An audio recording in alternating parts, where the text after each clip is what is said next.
Hello बच्चों, आज हम लोग क्लास 10 में देखने जा रहे हैं आंकड़ों का विश्लेषण। आंकड़ों का विश्लेषण में सबसे पहले मैं बता दूं आपको कि आंकड़ा अर्थात डाटा क्या होता है। आंकड़ा या डाटा, ठीक है, इसी को क्या कहा जाता है? आंकड़ा को या कहते हैं डाटा। तो पहले मैं बता दूं कि ये आंकड़ा या डाटा क्या होता है, ठीक है।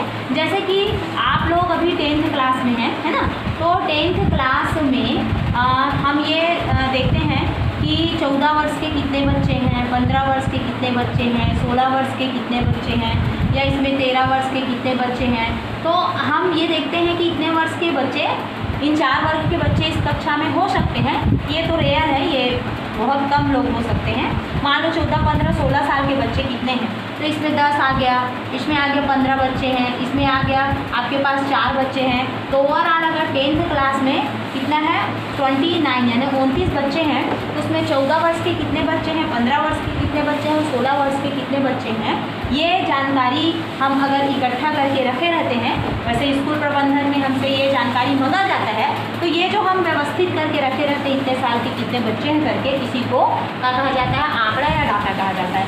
इसमें बॉयज़ एंड गर्ल्स के रूप में भी रखा जाता है। मतलब कितने, अगर 10 वर्ष के बीच में 10 बच्चे हैं तो उसमें लड़का कितने हैं, लड़कियां कितनी हैं, 15 वर्ष में लड़के कितने हैं, लड़कियां कितनी हैं, 16 वर्ष में लड़के कितने हैं, लड़कियां कितनी हैं, ठीक है। तो इस प्रकार से किसी चीज़ को व्यवस्थित करके क्रमबद्ध रूप से रखा जाना आंकड़ा कहलाता है, ठीक है। जैसे कि हमारे यहाँ अनाज के उत्पादन के बारे में मैं बात करूँ, जैसे अनाज अभी के दिनों में अनाज उगाया जा रहा है ना, धान की खेती हो रही है, तो अनाज को अगर हम ये रख लें कि वर्ष 2015 में कितना अनाज उगा था, वर्ष 2016 में कितना अनाज, कितना क्विंटल अनाज का उत्पादन हुआ था, तो इस प्रकार से अगर हम जानकारी 2016 ये सभी जानकारी अखबार, समाचार पत्र वगैरह में प्रकाशित होते भी रहते हैं, ठीक है। तो इस उत्पादन का अगर हमको लिस्ट पता, जैसे मान लीजिए एग्जांपल है यहाँ पर 10,436 टन क्विंटल जो है उत्पादन हुआ था। यहाँ ले लिए हम 15,036 टन हुआ था, है ना। इस प्रकार से कोई भी आंकड़ा व्यवस्थित करके हम ले लेते हैं, ऐसा हुआ था उत्पादन करके। तो इस प्रकार से अनाज के उत्पादन की ये जो वर्ष 2016, 15, 16, 17, 18 इसमें कितना क्विंटल या टन में, है ना, धान का उत्पादन हुआ था, इन सब की व्यवस्थित जानकारी रखना ही क्या कहलाता है? आंकड़ा या डाटा कहलाता है, ठीक है। अब जैसे यहाँ पर ये आया आंकड़ा या डाटा, समझ में आ गया आपको।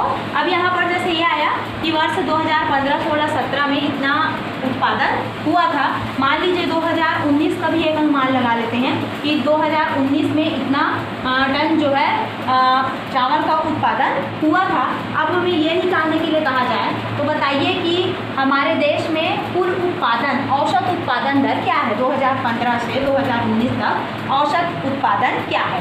तो क्या किया जाता है, इन सब चीज़ों के लिए, औसत के लिए इन सारे मानों को जोड़ा जाता है। जैसे 6, 6, 12, 13 और 6 हो गया 18, फिर क्या जाएगा 3, 3, 6, 3, 9, एक बचा था 3, 12, है ना, एक बचा था 1, 2, 3, 4, 5, 5 और 3 हो गया 8, 5, 8, 2, 10, 5, 15, 5, 20 और ये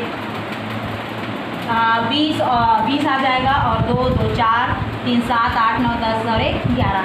ये इतना आ गया, क्या आ गया? योग आ गया इनका।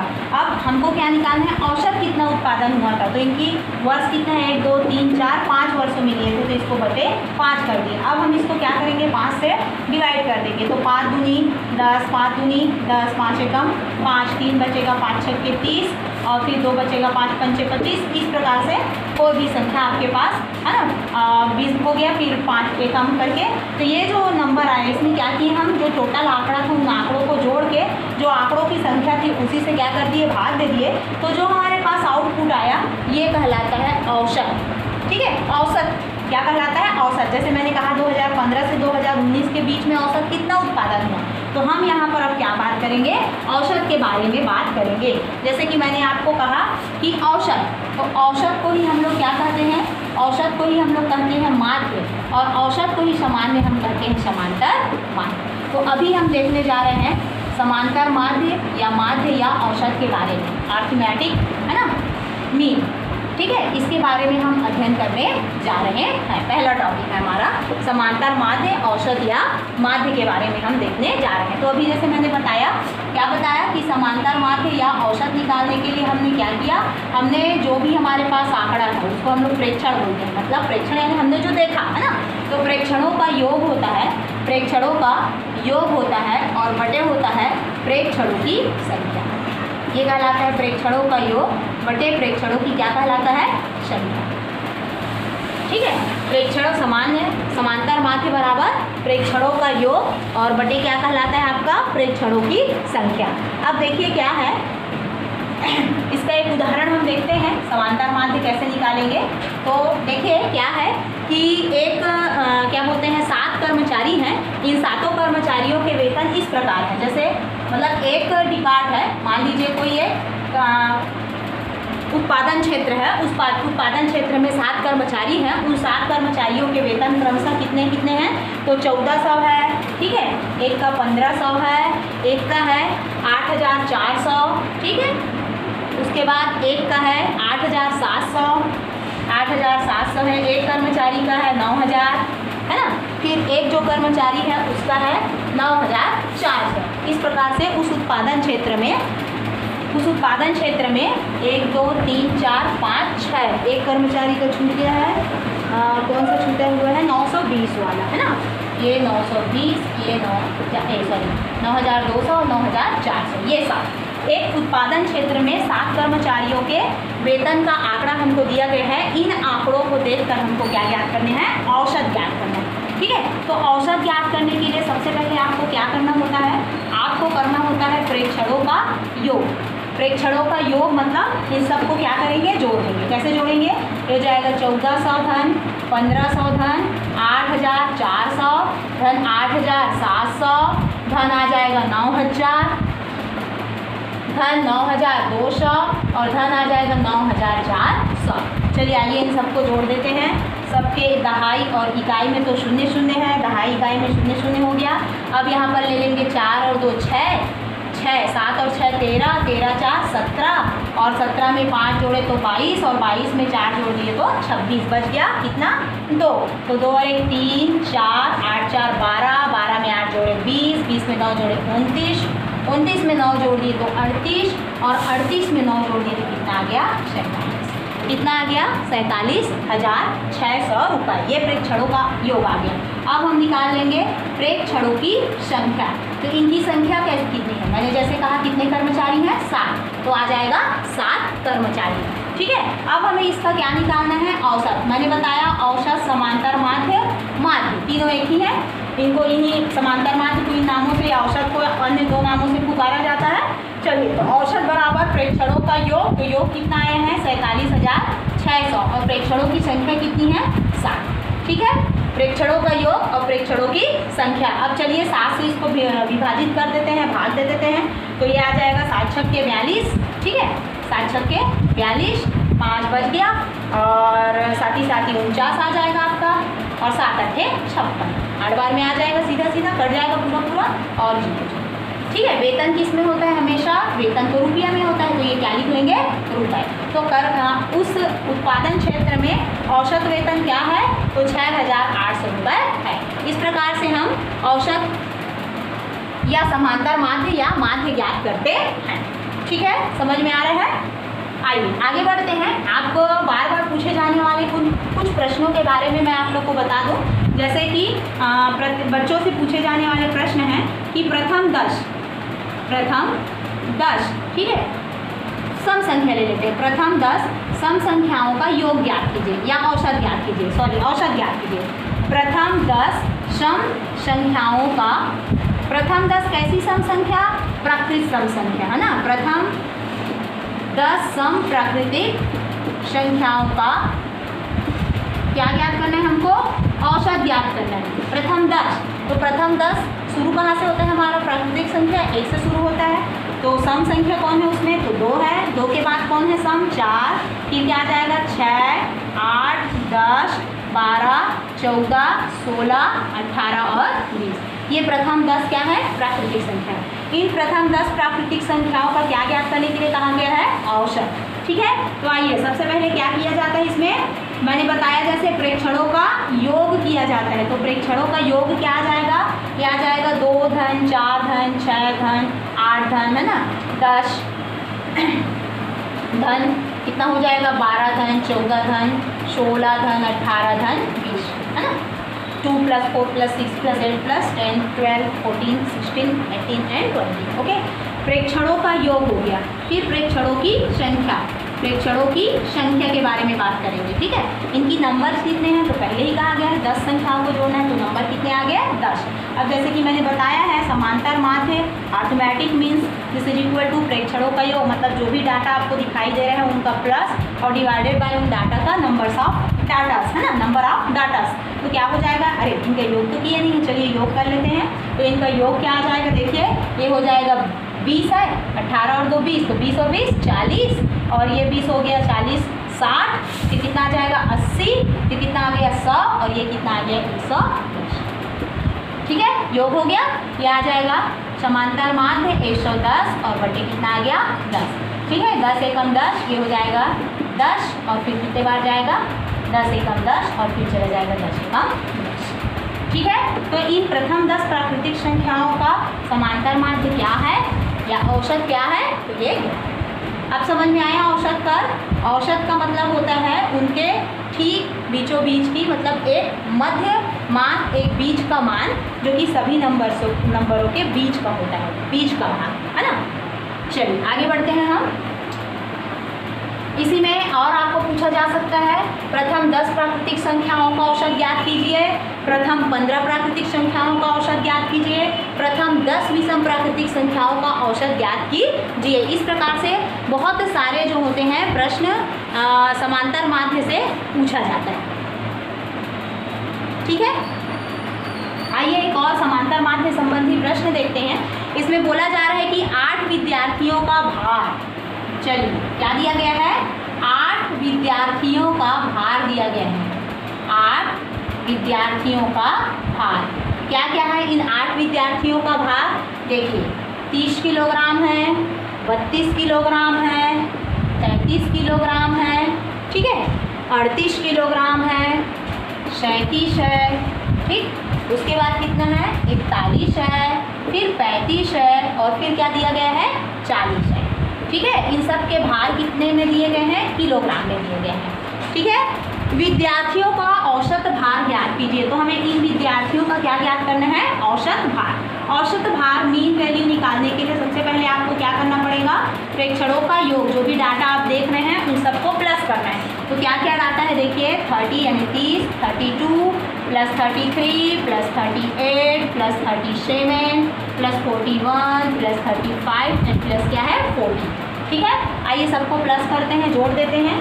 पहले इकाई के अंकों को जोड़ देते हैं, ये हो गया 5 और 1 6, 7 6 13, 13 में 8 जोड़ दिए 21, 21 में 3 जोड़ दिए 24, और 2 कितना हो गया 26, 2 बच गया है।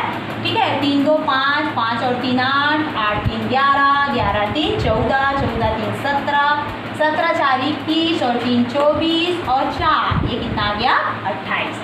ठीक है, प्रेक्षणों का योग हो गया। अब नंबर ऑफ डाटा देख लेते हैं, यानी कि क्या देखेंगे हम, प्रेक्षणों की संख्या। तो देख लीजिए इनकी संख्या कितनी है, ऊपर में ही दिया गया है, कितनी है 8। ठीक है, अब हमें क्या निकालना है, औसत या समांतर माध्य। तो औसत का फार्मूला क्या बताई हूँ, औसत लिखो चाहे समांतर माध्य एक ही है ना। ये होता है प्रेक्षणों का योग और बटे क्या हो जाता है, प्रेक्षणों की संख्या। प्रेक्षणों का योग और बटे हो जाता है प्रेक्षणों की संख्या। ठीक है, चलिए योग कितना है 286, 286, और बटे कितना है आपके पास 8 यानी कि 8। आइए हम लोग कटा देते हैं इसको, कटाने का काम। ये चला जाएगा 8 3 24, 3 बार में 4 बच जाएगा, 46 हो जाएगा, है ना। तो 8 पंचे 40, 5 बार में जाएगा, फिर चूँकि सिर्फ 6 बचेगा इसलिए दशमलव लग जाएगा, और उसके बाद क्या आ जाएगा, 6 बचा है तो 60 हो जाएगा, 8 7 होता है 56 लगभग। ठीक है, तो ये आ जाएगा किलोग्राम। कितना आ गया मीन वैल्यू 35.7 किलोग्राम, अर्थात 35.7 किलोग्राम। ठीक है, तो इस प्रकार से हम क्या कर सकते हैं, दिए हुए जो भी राशि है उसका औसत निकालने के लिए कहा जाएगा। तो हम निकाल सकते हैं कैसे? प्रेक्षणों का योग और प्रेक्षणों की संख्या से। चलिए अब इसमें एक मिसिंग डाटा वाला मैं आपको एक प्रश्न करा देती हूँ, है ना। चलिए कैसा प्रश्न है? नीचे दिए गए प्रेक्षणों का औसत, यहाँ पर क्या दिया गया है? प्रेक्षणों का औसत। नीचे दिए गए प्रेक्षणों का औसत, तो नीचे में जो प्रेक्षण दिया गया है उसका औसत जो है वो 36 है। और अज्ञात जो प्रेक्षण है, ठीक है, अज्ञात प्रेक्षण, तो अज्ञात जो प्रेक्षण है वो दे दिया गया है f है, ठीक है। तो क्या ज्ञात करना है? इस f का मान हमको ज्ञात करना है, जबकि हमारे पास डाटा है 25, ठीक है। उसके बाद हमारे पास है 39 यानी 39, उसके बाद है 35 f, और उसके बाद हमारे पास है 46। हमें क्या कहा जा रहा है कि ये जो अज्ञात प्रेक्षण है बीच में, ये जो राशि मिसी है उसको आप ज्ञात कीजिए बोल रहा है, जबकि हमें इस प्रेक्षण का क्या दे दिया गया है? औसत। हमें करना वही काम है जो हम करते आए हैं, ठीक है। कौन सा काम करते आए हैं? हमें सबसे पहले क्या करना है? हमें निकालना है प्रेक्षणों का योग। तो हम प्रेक्षणों का योग कर लेंगे। योग करेंगे तो क्या आ जाएगा?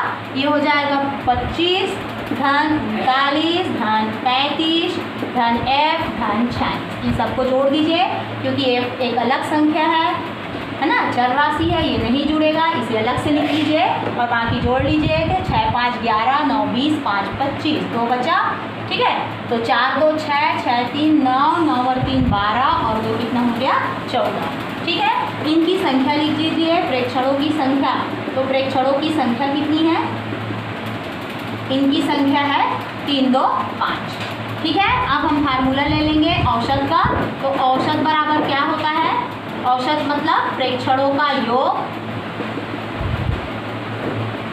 और बटे क्या ले लेंगे? प्रेक्षणों की संख्या।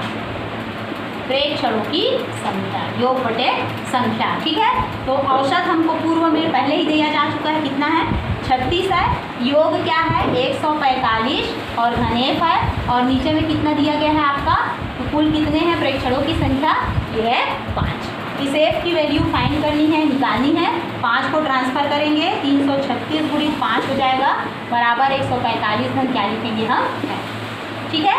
5 छक्के हो गया 30 और 3 बचा, 5 दिया 15, 3 हो गया 18, ठीक है। चूँकि हमको f का मान निकालना है, 145 को हम इधर ले आएंगे तो ऋण 145 हो जाएगा बराबर 1, या f बराबर, चलिए 80 में से 45, 100 में से 100 कट गया, 80 में से 45 घटा देते हैं, ये कितना आ जाएगा? 5, और ये आ जाएगा 3। मतलब जो अज्ञात राशि था, अज्ञात डाटा था, वो क्या है? f = 35, ठीक है। तो इस प्रकार से कोई भी अज्ञात राशियों का हम क्या निकाल सकते हैं? समांतर माध्य ज्ञात कर सकते। ये हो गया समांतर माध्य ज्ञात करना। कैसे ज्ञात कर सकते हैं समझ में आ गया है? प्रेक्षणों का योग और प्रेक्षणों की संख्या, ठीक है। इसमें अगर कोई भी क्वेश्चन नहीं बन पाएगा, किसी में कुछ कन्फ्यूज़न रहेगा, तो आप कमेंट्स बॉक्स में हमें लिखकर जरूर भेजिएगा। हमारे चैनल को जरूर सब्सक्राइब कर लीजिएगा, रेखासु देवांगन। चूँकि आपको अगर 10वीं का मैथ्स इस लॉकडाउन के टाइम पे पढ़ना है ना, तो आपको मेरे साथ जुड़े रहना पड़ेगा। फिलहाल हमने आज एनालाइजिंग डाटा का यानी कि आंकड़ों का विश्लेषण का पार्ट 1 आपने यहाँ पर देखा। मेरे ख्याल से औसत आपको समझ में आ गया होगा। अब ये जो औसत दिए गए हैं, इसका वर्गांतराल के रूप में अध्ययन करना आगे के हम क्लास में